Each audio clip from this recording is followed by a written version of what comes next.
Hey ladies, my queens, if you've ever found yourself questioning your decision of the night before, like, how did I do that?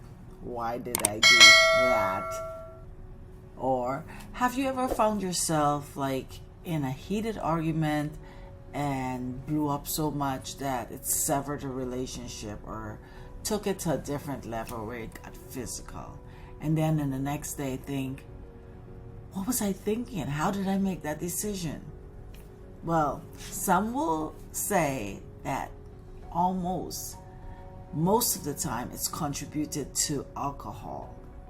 Now, if your sensors are altered by alcohol, then your decisions are not fully informative. That's what I want to talk about today. There's a new trend that is happening. It first stemmed a couple years ago, pre-pandemic, with a author. Her name is Ruby, who started like Dry January. Now it's really taken off, and it's really taken off big time in the UK, in Canada, and I would like it to take off in the US. And that's called dry dating. If you have never heard the term before, I'm not surprised. I have had to do some studies to learn about dry dating. However, I am really a favorite of it. I think I advocate for dry dating. So I have seen countless time a woman had sex with a person she met on a date first time, and alcohol was involved. There was always that third wheel of alcohol being involved. Or she made a decision to stay in a toxic relationship because most of the time she's consumed by alcohol. There's so many different reasons. These are not the only ones, but this one is plaguing to create a trend that is really taking off in the UK. And I want to bring that to you guys. Dry dating. What is dry dating? Well, dry dating is actually staying away from alcohol on dates. It's that simple. As much as it's simple to me to say, it's really actually changing your behavior patterns when it comes to dating. Think about it. We date typically on the weekends. Why the weekends? We work during the week, and therefore we can't go to work drunk and we can't have a hangover. So it's really convenient to actually invite alcohol into dating on the weekend. It's my time to relax. I want to have some fun. And so alcohol comes to the table. And then hours later or a day later, we're questioning our decision that we made previously. So dry dating is actually taking alcohol completely out of the game and say, let's do something different. Let's make intentional decisions about the person that's sitting across from me. That means I'm going to actually ask questions. I'm going to have solid, informative conversation that is going to be beneficial to me making a decision if I want to go on a second date, a third date, or even a fourth date. But it all will be clearly made due to the fact that I am not under the influence of alcohol. You find people actually now doing dates during the week. Like they go to a walk on Wednesday, walk in the park on Tuesday. Things that are outdoorish, so things that are more in the nature form, just so that they can actually introduce a different form. Because every time you go to dinner, a glass of wine, a beer, and these are things that is easily, like, it's almost innate that you go for that. What are you drinking? I'm drinking a glass of wine. I'm going to have a glass of wine. And 3 glasses later, you're making a decision that if you were likely sober, you wouldn't have. So dry dating, they say, in actually the global numbers are showing 34% of women, single women, are going actually and embracing dry dating. And they said about 54% are seeing that it's creating a more mindful and intentional way of dating. So they make way more informative decisions. They're not seeing things and ignoring them, or they're not clouded by the things that they see to ignore. So that is one of the statistics that I really found to be really, really interesting. Now, during the pandemic, increase of alcohol had spiked greatly.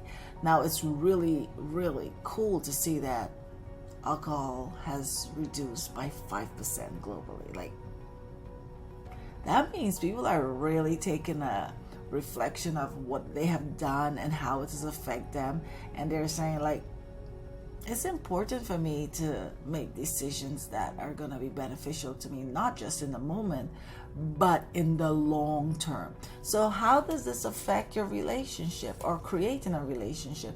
Now, you create a relationship with actually a clear mind. You actually make decisions out of a clear mind, and you're saying, I don't like him, and it's okay for me to say that. And I'm saying, I like him and I want to go out with him again. And guess what? I think we can be in a relationship, a committed relationship, because I've seen him in a clear light as opposed to we're drunk half the times. It's called sober curiosity. And I think it's a curiosity that I definitely would love to see permeates the U.S. population.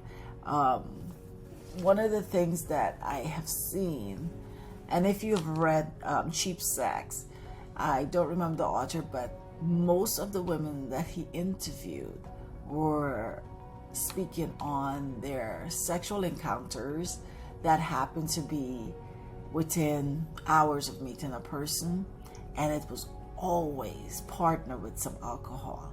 And so understand, when you do have sex and you break off from that person, you're inflicting trauma onto yourself.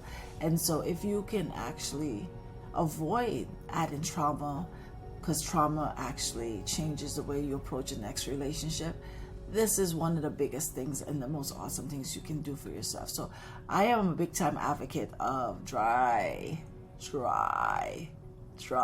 dating. But guess what? I want to put something in the mix. So since we're going dry, right? Why don't we have dry dating when it comes to sex? Like absconding from having sexual relationships during the time that you're actually dating someone.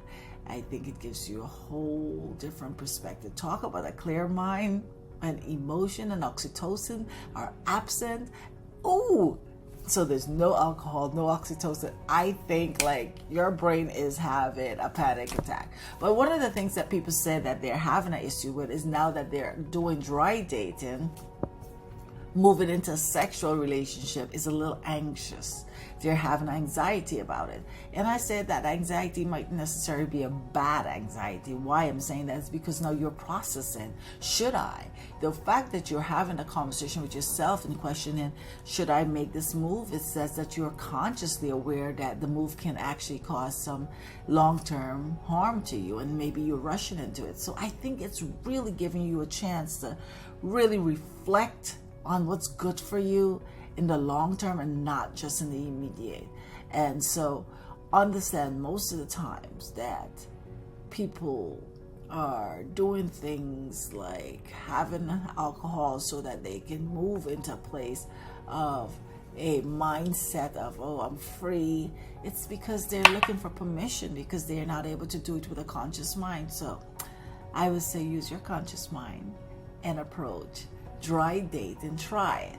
If you try it and you see that it's really worked for you, I would love to hear from you. And if you have not heard about dry dating, please drop a comment. If you want to know more about dating and dating in a healthy way, please follow me on my social so that you can actually hear about this stuff.